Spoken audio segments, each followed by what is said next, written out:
David Lynch's Inland Empire is the third film of his Los Angeles trilogy, the first two films being Lost Highway and Mulholland Drive. And in this film, as in those first two films, he uses the motif of the blonde and the brunette. We saw that first appearing in Lost Highway and then in Mulholland Drive. And at the ending of Mulholland Drive, we recall that we saw the brunette character going on to become the famous movie star, the celebrity, and the blonde character was suffering and in anguish and in trouble. And now the hair colors are reversed, and it is the brunette who is now suffering and in trouble. And here we see her on the bed. She seems to be a prostitute in Poland, but we're not really sure about that. Nothing in this film is ever quite sure. But to all appearances, she seems to be a prostitute on a hotel bed in Poland.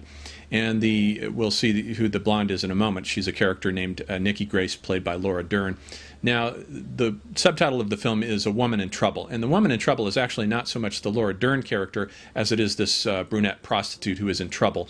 And the blonde has to go through a purgatorial process, a sort of schizophrenic crack-up journey through an interior landscape in order to get to her and rescue her. And she doesn't even know that's the ultimate telos, or goal, of her schizophrenic crack-up, is to heal the depression that apparently it's a depression that the Baltic woman is suffering. Now here we see this mysterious woman who comes in with a message, and it's a message of uncertain import. It seems to cast ominous forebodings over the movie that this woman is going to star in. In this case, Laura Dern plays Nikki Grace, who is a character who has already been famous, and her career is in a bit of a slump. And she is hoping that this film that she is going to star in will revive her career. And the film is called On High and Blue Tomorrows, and here it is on the script. And this is significant because it links to the heaven motif that I see this film as representing in the trilogy, with Lost Highway representing hell and Mulholland Drive representing purgatory. This film, or at least the ending of it, will carry us on upward into the beatific vision of heaven and the healing light that will heal the psyche of both women in the film, actually. And here we see a script reading that has been interrupted by the ghost of what we'll find out is actually the Laura Dern character. Now, her name, as I've said, is Nikki Grace, and she's playing a character in this film named Susan, who falls in love with this man named Billy. And Billy is married, and the wife will find out about it and come after her. Now here, the Susan character has a jealous husband, and he seems to have connections with a Polish mob, but we're never sure about that. So he does seem to be Polish, and we do see several scenes set in Poland, and it may be there that the brunette is suffering, but she is watching all of this on a television screen. And so we have this image of embedded layers of media hyper-reality. The film had opened up with an image of a record playing, and then within that we get the image of a woman watching all of this on a television screen in a hotel room. And then beyond that, what she's seeing is a film about an actress who is playing a role in a film that turns out to be something other than what she thought was going on. And so we have this idea of layer upon layer upon layer of virtual reality, of hyper-reality, that has the character of Nikki Grace has been embedded in here. And she's beginning to have the equivalent of a schizophrenic crack-up in which her psyche splinters off, fragments, and goes into all these different directions. And that's an image that runs counter to the title Inland Empire. An empire is something that has to be held together, and inland refers to the deep recesses of the psyche. And here she is running on the set, and she runs into the set that appears to trap her inside of it, as though she were trapped inside of a parallel dimension. And it's almost as though she were on the inside of a television set, looking out, trying to get out. And the larger issue that Lynch is excavating here is the idea that we no longer know where reality ends and where hyperreality begins. The realm of hyperreality is the realm of simulation, the realm of fantasy, of advertising, of images and movies, and the internet and cable and all of that. And the very ubiquity of the camera eye has created this situation in which hyperreality is something that can no longer be clearly distinguished from reality.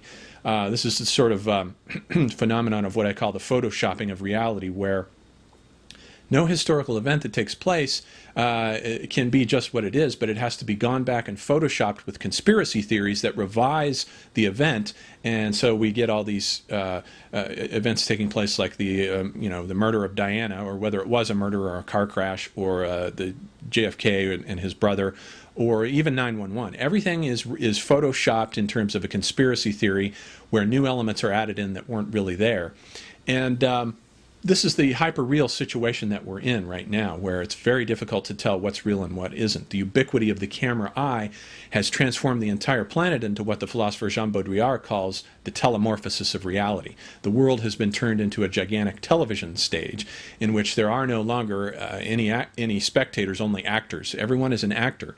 And in that environment, when you feel that you're always being watched, paranoia is stepped up, and it becomes the new norm of consciousness. Now here we see what happens to the Nikki Grace character is we're never really sure whether the events that we see here are happening to Nikki Grace or whether they are happening to the character that she's playing in the film, the Susan character. It does appear to be the Susan character, and here she is as a homeless prostitute out on the street, and here she is being murdered by the jealous wife of Billy, the man she had been having an affair with. And so here she comes to the end of her life, apparently on the street. And these are events that are unfolding, and they are happening to the Susan character. But nothing is ever clear with Lynch. He's comfortable with ambiguities, as he has been all along, and Inland Empire plays a bit like the last half hour of Mulholland Drive, only for about 3 hours. There are all these kinds of multiple dimensions going on and multiple layers of embedded media.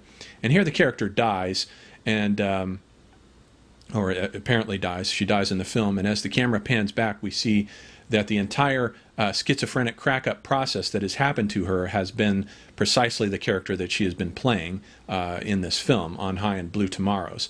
And here the cast and crew give her applause, and but something is still not quite right with the actress, Nikki. The avatar that she has generated has disoriented her in some fundamental way, and she spends the last half hour of the film going on a quest to find out there's something else that must be done to integrate and make her whole again. Here she goes inside of a movie theater, and we get this mysterious dreamlike image of her watching herself up on the screen, which is the curious phenomenon of hyperreality, and especially the culture of movies and television, is that it creates avatars and doppelgangers, doubles that lead parallel lives that are generated by the three-dimensional real protagonists of the actors and actresses who generate these doppelgangers, and it can very often disorient and confuse them and destabilize their identities. So the world of hyperreality is a destabilizing one, and Lynch apparently in this film is making a very pessimistic statement about the role that hyperreality is playing in our culture. It is destabilizing the mind